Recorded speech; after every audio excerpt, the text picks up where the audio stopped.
The Wolf Queen, Book 6.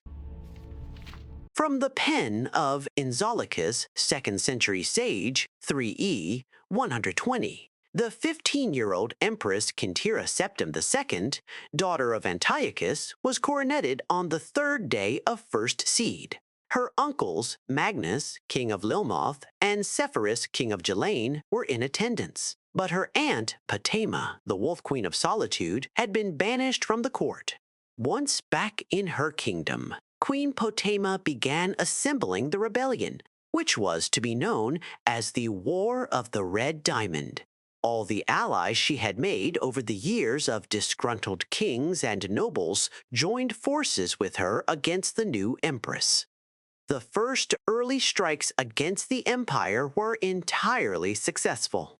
Throughout Skyrim and northern High Rock, the Imperial army found themselves under attack. Potema and her forces washed over Tamriel like a plague, inciting riots and insurrections everywhere they touched.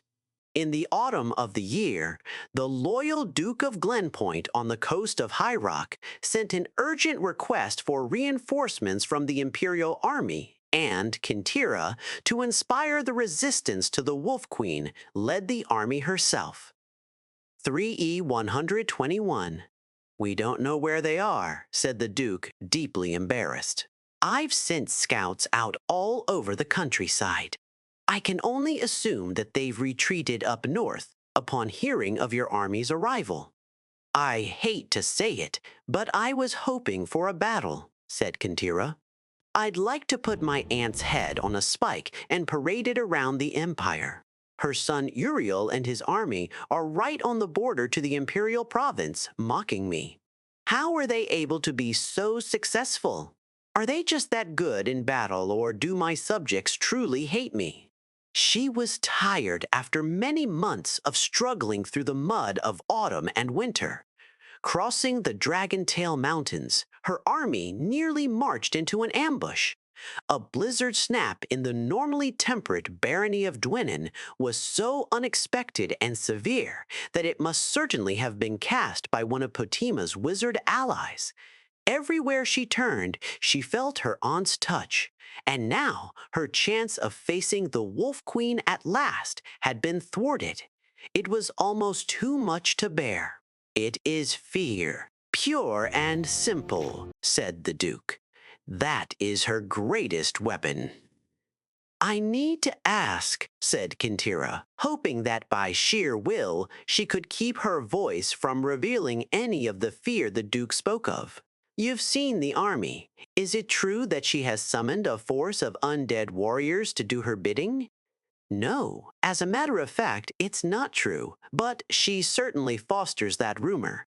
Her army attacks at night, partly for strategic reasons, and partly to advance fears like that. She has, so far as I know, no supernatural aid other than the standard battle mages and nightblades of any modern army." "Always at night," said Quintira thoughtfully. "I suppose that's to disguise their numbers." "And to move her troops into position before we're aware of them," added the Duke. "She's the master of the sneak attack. When you hear a march to the east, you can be certain she's already on top of you from the south. But listen, we'll discuss this all tomorrow morning. I've prepared the castle's best rooms for you and your men." Quintira sat in her tower suite, and by the light of the moon and a single tallow candle, she penned a letter to her husband, to be Lord Modellus, back in the imperial city.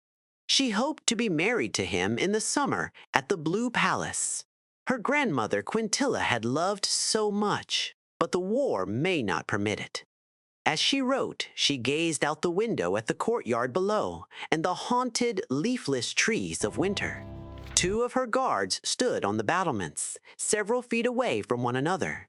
Just like Modellus and Quintira, she thought, and proceeded to expound on the metaphor in her letter. A knock on the door interrupted her poetry.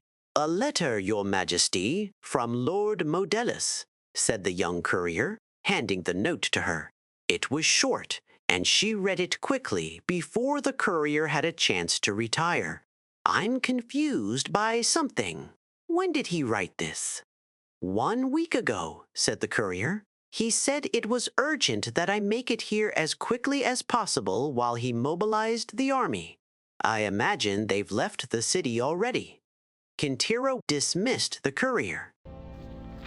Medellus said that he had received a letter from her, urgently calling for reinforcements to the battle at Glenpoint. But there was no battle at Glenpoint, and she had only just arrived today. Then who wrote the letter in her handwriting, and why would they want Medellus to bring a second army out of the imperial city into High Rock? Feeling a chill from the night air at the window, Kintira went to shut the latch. The 2 guards on the battlements were gone. She leaned over at the sound of a muffled struggle behind one of the barren trees and did not hear the door open. When she turned, she saw Queen Potema and Menton, Duke of Glenpoint, in the room with a host of guards. "You move quietly, Aunt," she said after a moment's pause. She turned to the Duke. "What turned you against your loyalty to the Empire? Fear?" "And gold," said the Duke simply. "What happened to my army?" asked Kintira, trying to look Potema steadily in the face. "Is the battle over so soon?" "All your men are dead," smiled Potema. "But there was no battle here, merely quiet and efficient assassination. There will be battles ahead against Medellus in the Dragontail Mountains and against the remnants of the Imperial Army in the city. I'll send you regular updates on the progress of the war." "So I am to be kept here as your hostage?" asked Kintira flatly, suddenly aware of the solidity of the stones and the great height of her tower room. "Damn you, look at me. I am your empress. Think of it this way. I'm taking you from being a 5th-rate ruler to a 1st-rate martyr," said Potema with a wink. "But I understand if you don't want to thank me for that."